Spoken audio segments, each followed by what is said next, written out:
हम जात बानी हो, नाफा घाटा सोच के डरात बानी हो। दुल्हा खातिर देवघर हम जात बानी हो, नाफा घाटा सोच के डरात बानी हो। भोले बाबा द्वारा दुल्हा हमके घासू मिली हो। अबे गलत जगह जल चढ़ाने का नतीजा क्या होता है बे? बताता हूँ सरदार। गौर फरमाइएगा। और भंगिया पर जलावा चढ़ाई भूत लइका पढ़ाकू मिली हो। छेदवलिया पर जलावा चढ़ाई भूत दुल्हा डाकू मिली हो।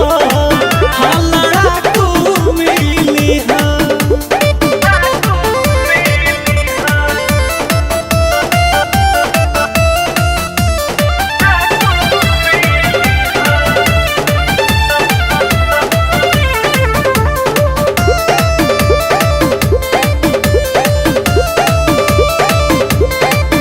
जलधारी बाबा से मांग बर मन जोग हो। जकरा से मिले खातिर तरस जई है लोग हो। लूटपाट करे वाला पर तू पाइबू।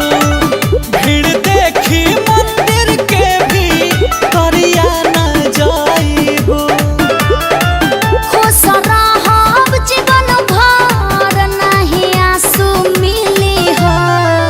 और भंगिया पर जलावा चढ़ाइबू त लइका पढ़ाकू मिली हो। छेदवलिया पर जलावा चढ़ाइबू त दुल्हा डाकू मिली हो। हाँ लड़ाकू मिली हो।